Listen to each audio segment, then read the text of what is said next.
જે આત્મઘાતી હુમલો કરવામાં આવ્યો છે એ હુમલાની અંદર મહત્વપૂર્ણ અપડેટ સામે આવી રહ્યા છે કે અત્યાર સુધી એવા સમાચારો મળ્યા કે 23 જેટલા એ જવાનોએ આ હુમલાની અંદર શહીદ થયા છે।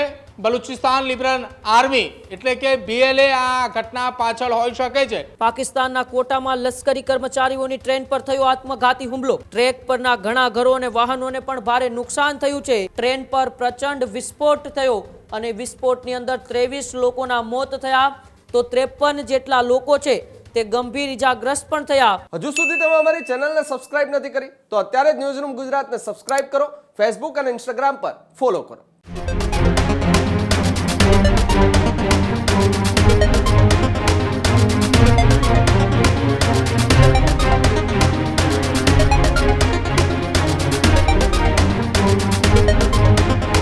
મહત્વપૂર્ણ સમાચારોની વિગતવાર વાત કરીએ તો સમાચાર ફરી એક વખત વૈશ્વિક પરિસ્થિતિને લઈને સામે આવી રહ્યા છે। એક બાજુ ઈરાન અમેરિકાનું એ ભીષણ યુદ્ધ ચાલી રહ્યું છે ત્યારે આ યુદ્ધ વચ્ચે પાકિસ્તાનમાં મોટો હુમલો થયો છે। પાકિસ્તાનના કોટામાં લશ્કરી કર્મચારીઓની ટ્રેન પર થયો આત્મઘાતી હુમલો। જાફર એક્સપ્રેસ ટ્રેન પર બલુચ લિબરેશન આર્મીએ ઘાતક હુમલો કર્યો છે। બલુચિસ્તાનના ક્વેટામાં ચમન ગેટ પાસે રેલવે ટ્રેક પાસે આત્મઘાતી હુમલો।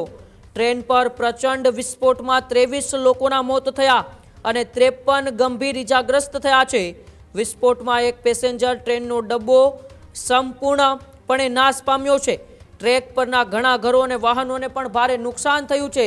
ત્યારે ઈરાન અમેરિકાના યુદ્ધની સ્થિતિ વચ્ચે પાકિસ્તાનના લશ્કરી વડા આસિમ મુનીર એ ઈરાન પહોંચ્યા અને આ બધા વચ્ચે પાકિસ્તાનની અંદર જ હુમલો કરી દેવામાં આવ્યો, જેમાં પાકિસ્તાનના ક્વેટામાં લશ્કરી કર્મચારીઓની ટ્રેન પર આત્મઘાતી હુમલો થયો છે।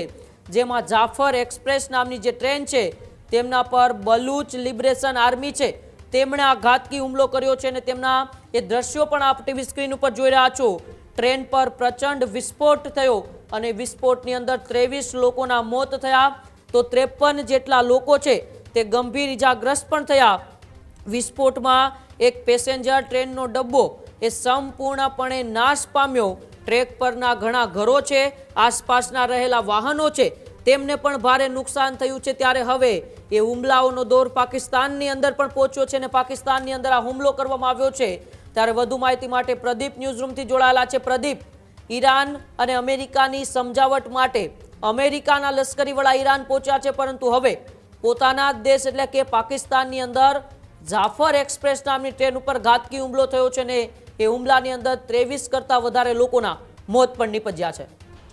બિલકુલ ઉમંગ, અત્યારે બે દેશો વચ્ચે યુદ્ધ વિરામની ચર્ચાઓ ચાલી રહી છે અને ચર્ચાઓની વચ્ચે પાકિસ્તાની એ વડા અને પાકિસ્તાની સૈન્યના વડા આસિમ મુનીર સહિતના તમામ એ નેતાઓ એ અધિકારીઓ અત્યારે ઈરાનના તહેરાનની અંદર હાજર છે અને તેની વચ્ચે પાકિસ્તાનના બલુચિસ્તાનની અંદર ક્વેટા ખાતે એક જે ટ્રેન જઈ રહી હતી, જે ટ્રેનની અંદર આર્મીના એ જવાનો હતા અને એ ટ્રેન ઉપર આત્મઘાતી હુમલો કરવામાં આવ્યો છે। જે આત્મઘાતી હુમલો કરવામાં આવ્યો છે એ હુમલાની અંદર મહત્વપૂર્ણ અપડેટ સામે આવી રહ્યા છે કે અત્યાર સુધી એવા સમાચારો મળ્યા કે 23 જેટલા એ જવાનોએ આ હુમલાની અંદર શહીદ થયા છે। બીજી તરફ 53 કરતાં પણ વધુ લોકો ગંભીર રીતે ઇજાગ્રસ્ત થયા છે। જે આત્મઘાતી હુમલો કરવામાં આવ્યો ટ્રેનની નજીક એ હુમલાની અંદર ન માત્ર એ ટ્રેન પરંતુ આસપાસની અંદર રહેલા કેટલાક લોકોએ પણ આ ઘટનાની અંદર મોત થયું છે। જોકે અત્યાર સુધી આ ઘટનાની અંદર કોઈએ પોતાની એ જવાબદારી કોઈ સંગઠને નથી લીધી, પરંતુ પાકિસ્તાની આર્મીનું એવું માનવું છે કે આ ઘટનાને અંજામ આપનાર બીજું કોઈ જ નહીં પરંતુ બલુચિસ્તાન લિબરલ આર્મી એટલે કે BLA આ ઘટના પાછળ હોઈ શકે છે। જોકે હજુ પણ BLA કોઈ પણ પ્રકારે સત્તાવાર આ આખી ઘટના મામલે પોતાની જવાબદારી નથી લીધી। ભૂતકાળની અંદર લગભગ ગત વર્ષે આ જ પ્રકારની એક ઘટના બની હતી જેમાં એક આખી ટ્રેન હાઈજેક કરવામાં આવી હતી અને ટ્રેનની અંદર જે હાઈજેક કરવાનું પાછળનું કારણ કે જેની અંદર પાકિસ્તાની આર્મીના જવાનો હતા અને એ હાઈજેક કરનાર બીજું કોઈ નહીં પરંતુ BLA હતું। જોકે હાલ અત્યારે પ્રાથમિક માહિતી એ સામે આવી રહી છે। મીડિયા રિપોર્ટ્સ અનુસાર, પાકિસ્તાની મીડિયાના અહેવાલ અનુસાર ટ્રેન એ ક્વેટાના કેન્ટ તરફ જઈ રહી હતી કે જેમાં વિસ્ફોટ એટલો જોરદાર થયો હતો કે કેટલાક ડબ્બાઓ એ પાટા પરથી ઉતરી પડ્યા હતા અને એક ડબ્બો આખો કે જે સળગી ચૂક્યો હતો કે જેની અંદર રહેલા કેટલાક જવાનોના મોત થયા છે। આસપાસની વિસ્તારની અંદર ઇમારતોના બારીના કાચ પણ તૂટ્યા હોવાના સમાચાર મળી રહ્યા છે. જો કે બલુચિસ્તાન સરકારમાં ગૃહ મામલાના વિશેષ સહાયક બાબર યુસુફઝ એ આખી આ ઘટના મામલે તપાસ કરવા માટે ખુદ પોતે તેઓ મેદાનમાં ઉતરી ચૂક્યા છે. તપાસમાં સુરક્ષા એજન્સીઓને હાઈ એલર્ટ પર રાખવામાં આવ્યું છે.